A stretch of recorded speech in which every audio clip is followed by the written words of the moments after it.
എൻ്റെ ജീവിതത്തിൽ സഖാവ് പിണറായി വിജയൻ സന്തോഷമായിട്ട് നിൽക്കുന്ന ഒരു കാഴ്ച കണ്ടിട്ടുണ്ടെങ്കിൽ അത് ഇന്നലത്തെ സത്യപ്രതിജ്ഞാ ദിവസം മാത്രമാണ്.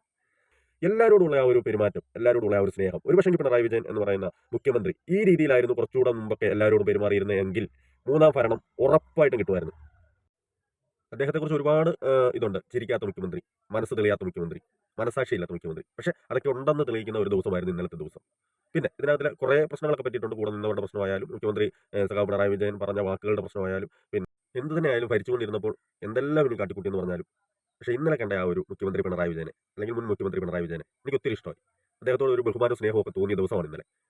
രാഷ്ട്രീയപരമായിട്ട് കുറച്ച് എതിർപ്പുകൾ ഉണ്ടെങ്കിൽ പോലും നമുക്കത് മാറ്റി വെച്ചുകൊണ്ട് ഇന്നലത്തെ ആ ഒരു ദിവസത്തെ അദ്ദേഹത്തിൻ്റെ ആ ഒരു മനസ്സ് നമുക്ക് കാണാതെ പോകാൻ കഴിയില്ല.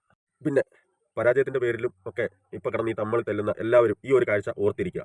കാരണം നേതാക്കന്മാർ അത് ഏത് പാർട്ടിയുടെ ആയാലും ബി.ജെ.പിയുടെ ആയാലും കോൺഗ്രസിൻ്റെ ആയാലും കമ്മ്യൂണിസ്റ്റിൻ്റെ ആയാലും ഇവരെന്നും ഒന്നാണ്. അവർക്കിടയിൽ യാതൊരു പ്രശ്നമില്ല. ഈ രാഷ്ട്രീയപരമായിട്ടുള്ള ഒരു വിയോജിപ്പല്ലാതെ അവർക്കിടയിൽ അവരെന്നും അങ്ങോട്ടും ഇങ്ങോട്ടും കണ്ടുകൊണ്ടിരിക്കുന്ന സഹോദരന്മാരെ പോലെ തന്നെയാണ്. അണികൾ നിങ്ങൾ ഇത് മാത്രം ചിന്തിക്കുക. നിങ്ങൾ തമ്മിൽ തെല്ലുന്ന നിങ്ങൾ ഈ ഒരു കാഴ്ച കാണുകയും മനസ്സിലാക്കുകയും ചെയ്യണം. ഇന്ന് സഖാവ് പിണറായി വിജയൻ ഇനി പ്രതിപക്ഷത്താണുള്ളത്. നല്ലൊരു പ്രതിപക്ഷമായിട്ട് ഇരിക്കാനെ കൊണ്ട് അദ്ദേഹത്തെ കഴിയട്ടെ എന്ന് പ്രാർത്ഥിക്കുന്നു. ഭരണപക്ഷം ശരിയല്ലാത്തത് ചെയ്യുന്നുണ്ടെങ്കിൽ അത് തിരുത്തി മുന്നോട്ട് പോകുവാൻ നല്ലൊരു കേരളം നമുക്ക് വാർത്തെടുക്കാൻ കഴിയും എന്നുള്ളതിൽ യാതൊരു സംശയവുമില്ല.